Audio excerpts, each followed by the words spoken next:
Hello there. This is Coco, and I am presenting my data visualizations for story 3. So a little bit of context, as you see right here on this first dashboard, this is the data that I sourced from the CDC API concerning yearly crude firearm mortality rate per 100,000. I was able to get that data for a range of years separately, and I will show you in a second. I also knew that I needed to compare that data with gun control laws. Um, so what I did is I sourced data from the University of Michigan because they had a data source that contained um, that contained uh, case-by-case binary values associated with a certain type of gun control law for a state for a given year. And then they also, for a state for a given year, had values associated with the total number of gun control laws. And what I did is I understood that I could go ahead and focus on the individual gun control laws, but for simplicity purposes, I just decided to take total gun control laws, not deciding what gun control laws are more effective. So as we can see, here is a heat map using a Likert scale that I created using the gold to orange color scale in Tableau. And I applied a filter for year, so that way you can select the years and see uh, how different states experience with yearly crude firearm mortality rate changed over time. When you hover over a state, so we're looking at Montana, it shows the state's name, and then it shows the crude firearm mortality rate per 100,000. The actual value, not the Likert scale, but the Likert scale is what determines the color.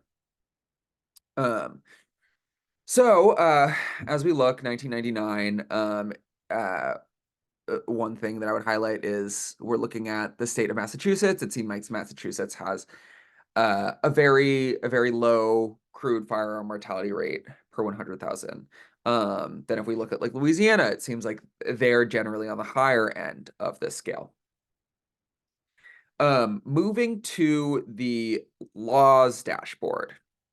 So the laws dashboard is another Likert scale. Differently though, for the other Likert scale, let me just flip back to that. The way that I applied it is the states that had lower crude for firearm mortality rates fell on the less intense color values. What I did is I assigned the lower values, the lower total gun control laws, to the more intense. And I did that to highlight the connection that is clearly displayed on the next dashboard. So let's, for example, take a look at Massachusetts. Let's do like a quick case by case.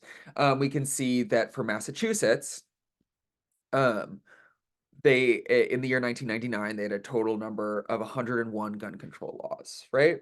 And they're on the less intense color end of the Likert scale. Then when we go back to the yearly crude firearm mortality rate dashboard and look at Massachusetts, they also seem to be on the less intense end of the Likert scale. Let's look at Louisiana for crude firearm mortality rate for 1999. They seem to be on the more intense side of the Likert scale.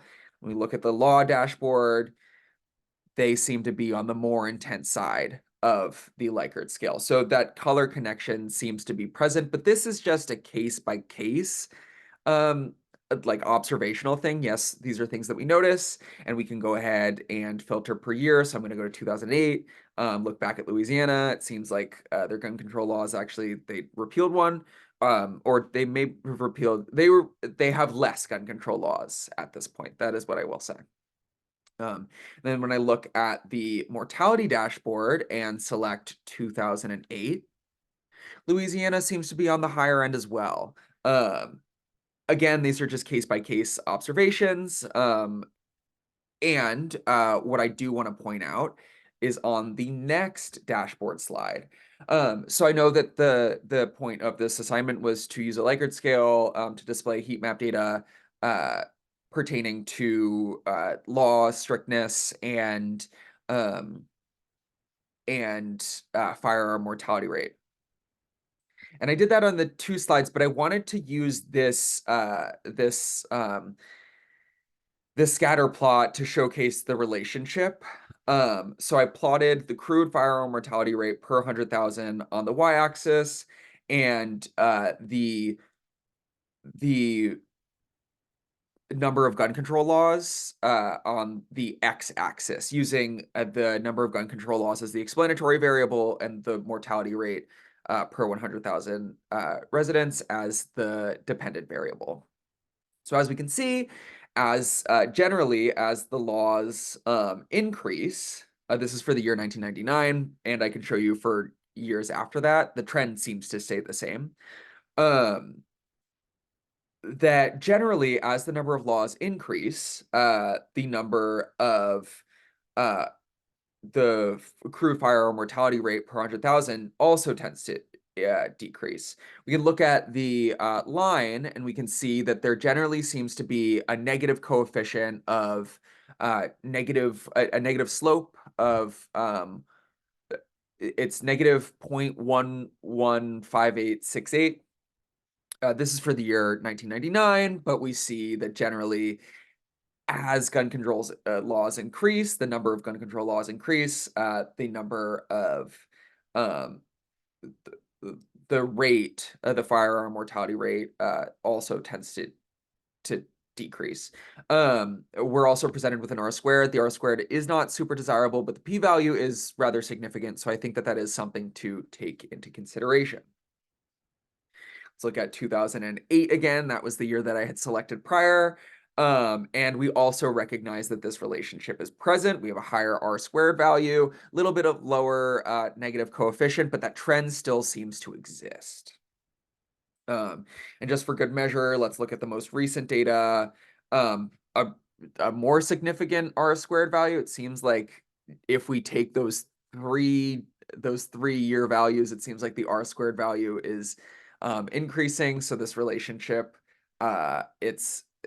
there seems to be a trend in that the trend can this data, the variability is more explainable in this relationship, and the p-value is pretty consistently significant.